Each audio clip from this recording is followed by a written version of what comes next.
She was just a teenager, alone, confident, just trying to get home. But in a split second, everything changed. What started as an innocent hitchhiker turned into one of the most disturbing and unbelievable cases in modern history. Isolated, betrayed, left for dead.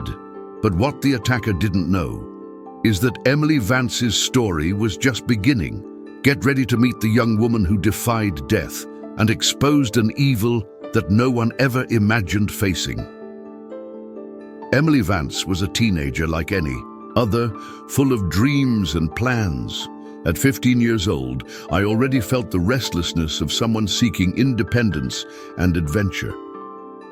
On that particular day in 1978, circumstances were not on his side.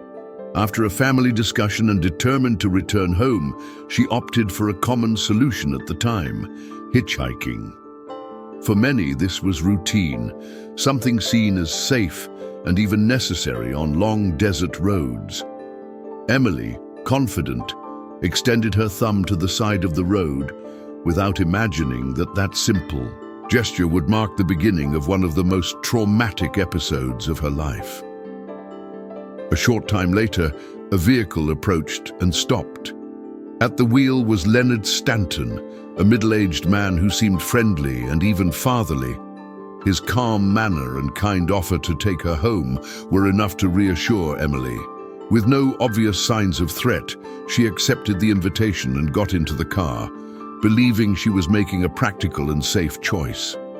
Casual conversations began, and everything indicated that this would be just another trip between strangers who briefly crossed paths. However, behind Leonard's calm appearance, a dark and disturbing personality was hidden. As time passed and the landscape changed, Emily began to notice small details that aroused her suspicion. The path seemed increasingly deserted, and the driver's questions became invasive and uncomfortable. Still, trying to stay optimistic, she looked for logical reasons for his behavior. Maybe he was just lonely or nervous, a man, but the tension in the air was undeniable.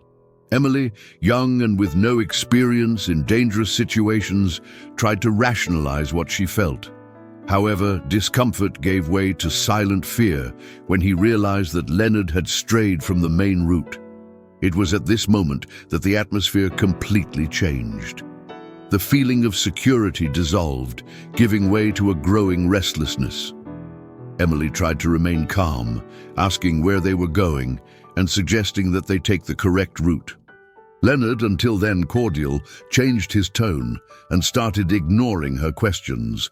What was once a casual trip now became a route into the unknown. Emily, realizing that she was in danger, began to think of ways to get out of the situation. However, isolated and far from any help, she soon realized that her journey would turn into a fight for her own survival. The silence in the car became oppressive. Emily Vance, already overcome with uneasiness, watched Leonard Stanton's every move with increasing attention. The familiar asphalt was behind, giving way to increasingly narrow and deserted dirt roads. She tried, in a restrained voice, to suggest that they return to the main route, but was ignored. The driver's expression, once friendly, closed into a cold and distant expression. The atmosphere inside the car changed drastically, and Emily felt fear settling in definitively. She knew something was terribly wrong, but she still tried to believe it was just a misunderstanding. As the car progressed, the chances of encountering other people decreased. The surrounding environment became increasingly inhospitable, with trees blocking the sky and the landscape taking on an air of absolute isolation.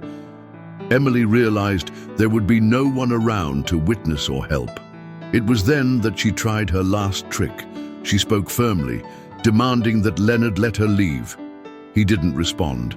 His silence was deafening, and his gaze straight ahead without emotion indicated that he had already made a decision long before that moment. Panic, once subtle, exploded inside Emily. She was stuck with someone who clearly had dark plans. When the vehicle finally stopped, The young woman felt her body freeze. They were in an isolated clearing, far from any road or sign of life. Leonard calmly got out of the car, walked around the vehicle, and opened Emily's door with disturbing serenity. She hesitated, thinking about running, but she knew she was at a disadvantage. Still, his mind desperately searched for a way out. Emily tried to talk, question, understand what was happening, but it was in vain. Leonard forced her out of the car and with cold gestures began to control the situation in a calculated way. Emily knew that from then on her life was under real threat. What followed were moments of pure psychological terror. Isolated, vulnerable, and under the thumb of a stranger who now showed his true self, Emily found herself facing a cruel reality. Leonard Stanton kept her under control with veiled threats and intimidating actions. She tried to maintain mental clarity, even though she knew she was in grave danger. Every second seemed endless. Emily was no longer the confident teenager who hitchhiked hours before. She was at the epicenter of a nightmare, and at that moment, she still had no idea how far this horror was about to go. The decisive moment arrived abruptly and cruelly. Emily, now completely under the control of Leonard Stanton, saw her worst suspicions confirmed. What was once fear turned into pure despair as he began to execute his plan with calculated coolness. The young woman tried to resist, but his physical strength and brutality were overwhelming. In a matter of minutes, his freedom was snatched away. She found herself overwhelmed, completely helpless. The scenario was desolate. Isolated in the middle of nowhere, with no one who could hear her screams or notice her absence, Emily was, at that moment, completely alone. What happened next marked one of the darkest moments in its history. Leonard, determined to ensure that Emily could never identify him or escape, seriously injured her. The young woman, already in shock and on the verge of physical collapse, could barely understand the scale of what was happening. The pain was intense, and the fear was paralyzing. Still, in the back of her mind, something instinctive kept her from giving in. She knew that if she lost consciousness there would be no going back. It was a fight, not only against the attacker, but against his own body, which threatened to give way at every moment. After completing his cruelty, Leonard abandoned her, as if she were just part of the macabre plan. Emily was left on steep, isolated terrain, which made any chance of survival even more difficult. Darkness began to take over the sky, making the environment even more inhospitable. The cold, pain, and blood loss combined to turn that moment into a desperate battle against time. But even on the brink of death, something inside her refused to give up. Emily gathered unimaginable strength to move, even with her body weakened and her senses compromised. With almost superhuman strength, she began to slowly crawl towards salvation. Every movement was torture, but the will to live spoke louder. To stop the bleeding, Emily had the presence of mind to press her own wounds against the floor and use rudimentary techniques she never imagined she needed. She knew that time was her biggest enemy. Barefoot, injured, and with her body in shock, she walked about 5 kilometers until she found a road where, finally, hope began to resurface. Even devastated, Emily had not surrendered. She had decided to fight, and it would save her life. Dawn was already advancing when Emily Vance, exhausted and on the verge of collapse, finally reached a sign of hope. After hours of crawling along a practically deserted road, she was spotted by a couple who happened to be passing by. The image was devastating. The young woman, covered in blood and dirt, could barely speak, but her determination to remain conscious was impressive. The couple did not hesitate. Moved by a mix of shock and compassion, they quickly improvised ways to stop the bleeding and put her in the car, driving quickly in search of the nearest hospital. Every second was precious. Emily had won the first battle, but now she was fighting to stay alive. Upon arriving at the hospital, the medical team immediately recognized the seriousness of the case. The young woman was taken to the emergency room and underwent several procedures to stabilize her critical condition.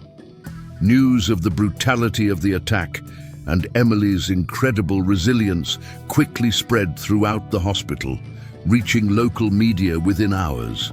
Reporters and journalists began to gather outside, seeking information about what would soon be called one of the most shocking cases of the year. Even though she was weakened, Emily demonstrated incredible lucidity when providing important details about her attacker. His courage did not go unnoticed. Within days, Emily Vance's case went from being just a local incident to making headlines across the country. Television news, radio and printed newspapers featured her story, describing her as a symbol of courage and resistance. The public was deeply moved. Thousands of people sent letters of support, and solidarity campaigns began to emerge spontaneously. The brutality of the attack, combined with the surprising story of survival, sparked collective empathy. Emily had unintentionally become a powerful voice for all victims of violence. His story mobilized debates about security, justice, and the limits of human behavior. While recovering physically in the hospital, Emily relied on support from specialists, friends, and family. However, the true strength came from herself. Even in the face of such a traumatic experience, she demonstrated impressive resilience and clarity. Determined to transform her suffering into something that could benefit other people, Emily was already showing signs that she would not just be a victim, she would be a survivor and, moreover, an agent of change. The impact of what happened to her was just beginning to resonate, and her story would resonate deeply in society for years to come. With Emily's identification of Leonard Stanton still in hospital, the police acted quickly. Within a short time, he was located and arrested. The evidence was overwhelming, and the testimony of the young survivor was essential in ensuring that he was brought to trial. During the process, the case gained even more notoriety. The hearings were attended by an attentive and indignant population who saw in Emily not just a victim, but a symbol of strength and resilience. With each new detail revealed in court, the public commotion increased. Everyone wanted justice, and they wanted to see the attacker receive the maximum punishment allowed by law. However, the outcome of the trial brought a mix of relief and frustration. Leonard Stanton was convicted, but for many, the sentence imposed was extremely lenient given the seriousness of the crimes committed. Due to the laws in force at the time, which limited the maximum time of imprisonment for certain crimes, he received a sentence that would soon prove insufficient in the eyes of society. The reaction was immediate. Protests and demonstrations emerged in different parts of the country, with citizens calling for urgent reforms in the laws governing cases of extreme violence. Emily's name became a flag for a greater cause. The feeling that the system had failed Emily sparked intense national debate. On TV programs, newspapers and radio, experts discussed the need for more severe penalties for such brutal crimes. Organizations defending victims of violence began to pressure legislators to make changes. Politicians were forced to address the issue in the face of public pressure. Emily, even though she was still recovering physically and emotionally, was invited to speak about her experience and the importance of transforming her pain into policies that would guarantee more protection for future victims. Unfortunately, the population's fears came true years later. After serving his sentence and being released, Leonard Stanton committed another terrible act again, this time resulting in another tragedy. The country, which had already been shocked by the crime against Emily, was now plunged into outrage and disbelief. The feeling of impunity exploded. For many, this was definitive proof that the system had failed irreparably. The new crime reignited all discussions about justice and public safety. Emily, in turn, was no longer just the young survivor. She was now an activist, ready to fight even more fervently for real and lasting change.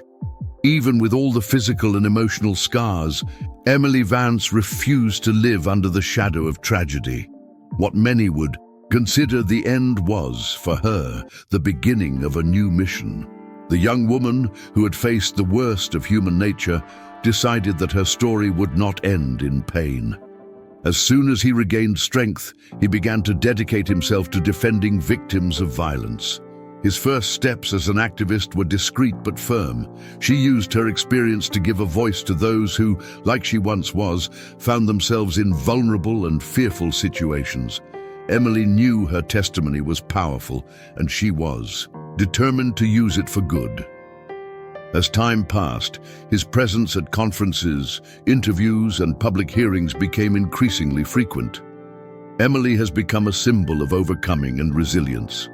Her story inspired not only victims, but also families, mental health professionals, and policymakers. She defended concrete changes to the laws, seeking to guarantee more severe penalties and greater protection for those exposed to risk situations.